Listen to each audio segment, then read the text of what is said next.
Shalom saudara-saudara yang terkasih dalam Tuhan Yesus Kristus. Selamat pagi. Bacaan kita pada hari ini diambil dari Mazmur pasal yang ke-69 ayat 1 sampai 18.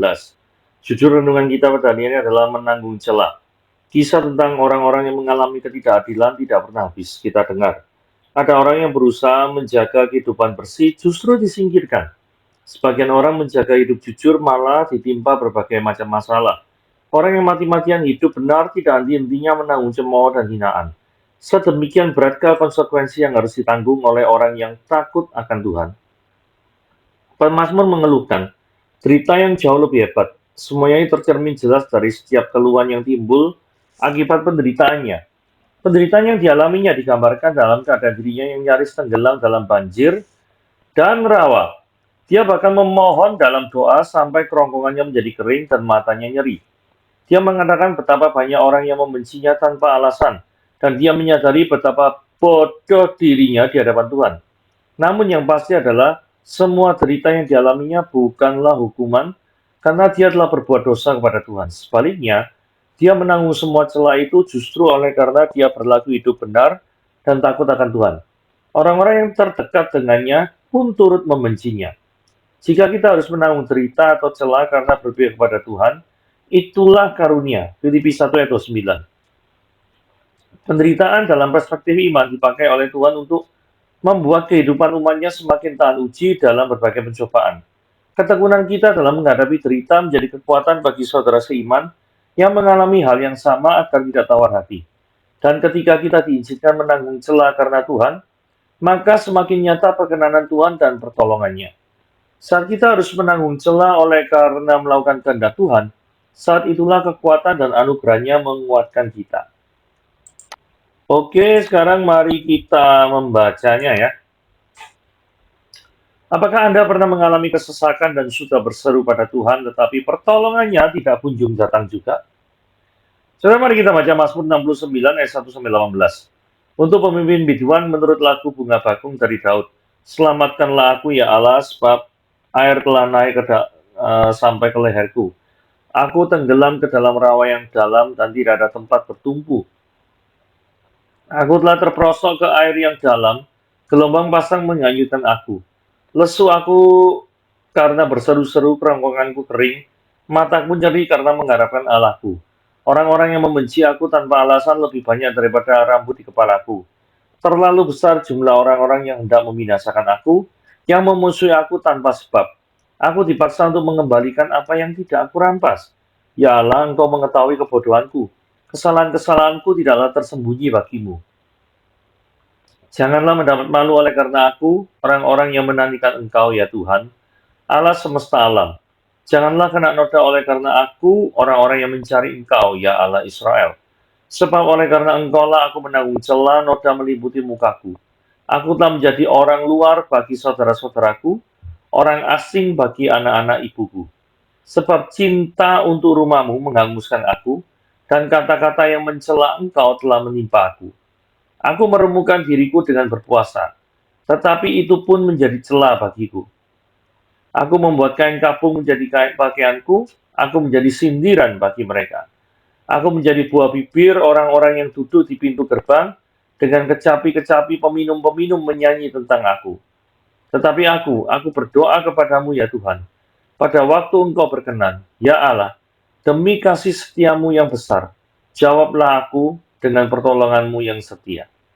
Lepaskanlah aku dari dalam lumpur, supaya jangan aku tenggelam. Biarkanlah aku dilepas daripada orang-orang yang membenci aku, dan air yang dalam. Janganlah gelombang air menghanyutkan aku, atau tubir menelan aku, atau sumur menutup mulutnya ke atasku. Jawablah aku ya Tuhan, sebab kasih setiamu baik, berpalinglah kepadaku menurut rahmatmu yang besar. Janganlah sembunyikan wajahmu kepada hambamu, sebab aku tersesat. Segeralah menjawab aku. Datanglah kepadaku, tebuslah aku, bebaskanlah aku oleh karena musuh-musuhku. Oke, kita membahas kata pembukaan yang menyayat hati ya. Dari sini katakan gini ya, ayat pertama ya, selamatkanlah aku ya Allah, sebab air telah naik sampai ke leherku. Nah, ini gambaran orang yang meh tenggelam ya. Jadi Daud menggambarkan dirinya itu dalam situasi bahaya.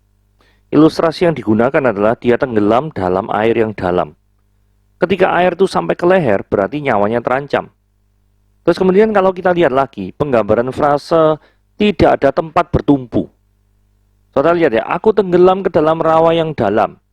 Nah, kalau namanya orang kesedot di rawa yang dalam, mana ada dalam rawa yang dalam itu tempat tumpuan? Pastikan tidak ada. Berarti, teman-teman yang Daud kenal, itu tidak memiliki kemampuan apapun untuk menolong daripada Daud. Karena apa? Karena biasanya kita kan mengandalkan teman-teman kita untuk menolong kita, ya.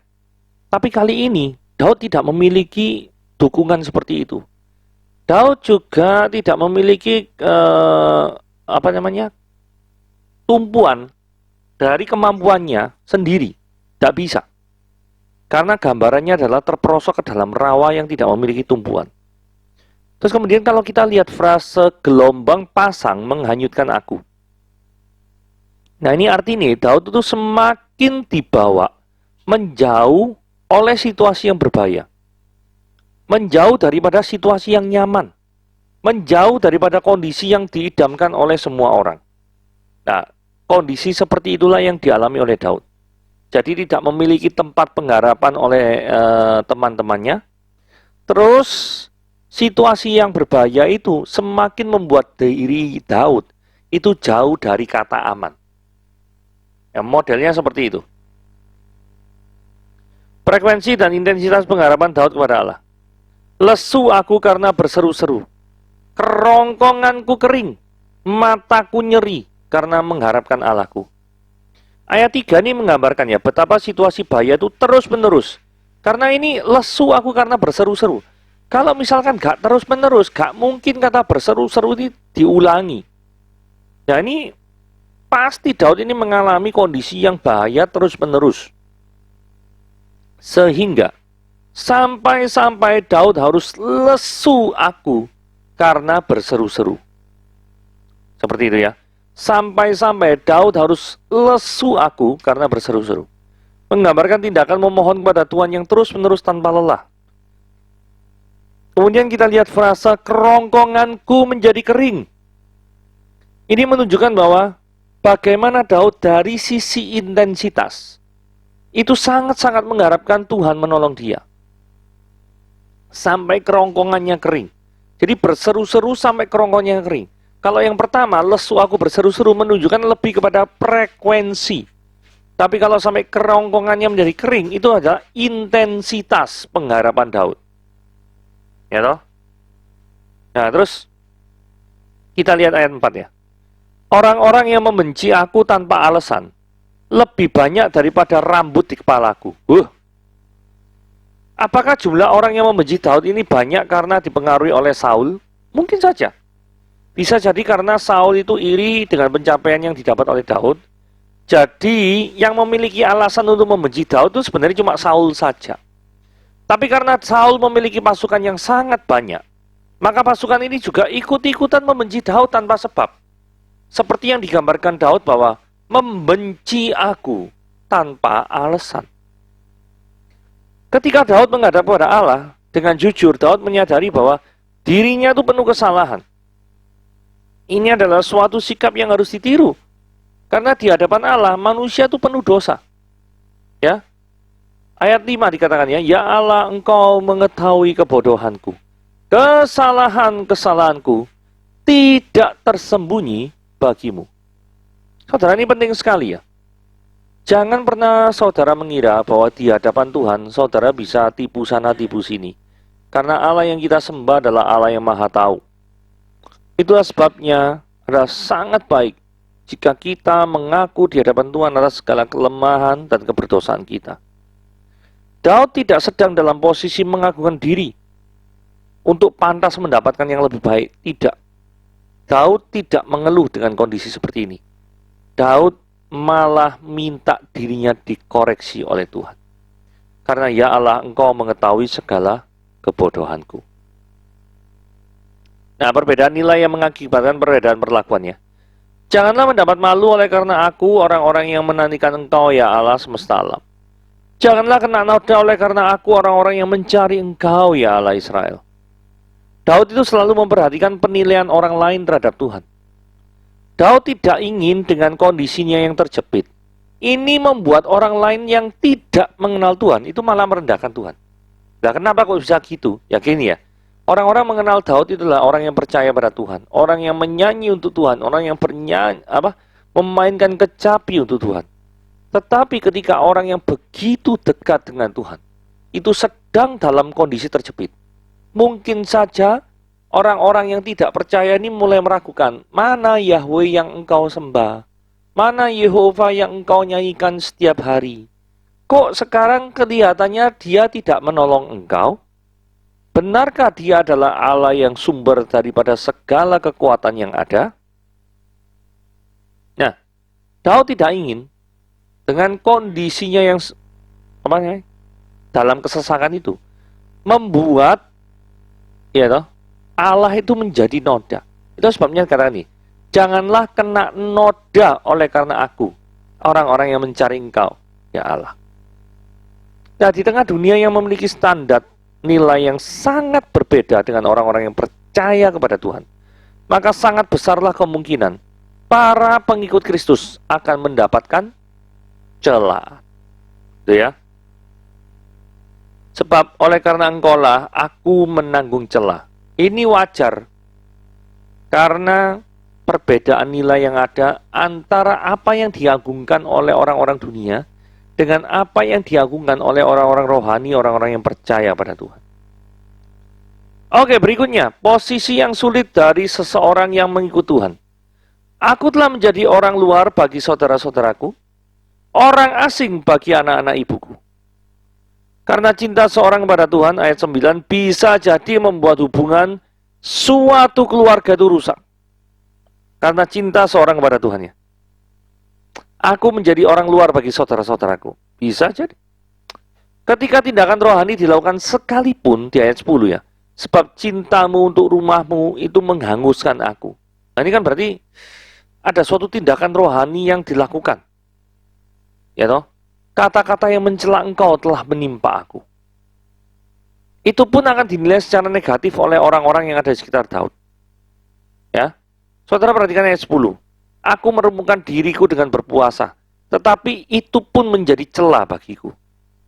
Sudah melakukan tindakan rohani berpuasa, tetapi dengan melakukan aktivitas rohani pun orang-orang dunia tetap memandang daripada Daud itu sebagai celah.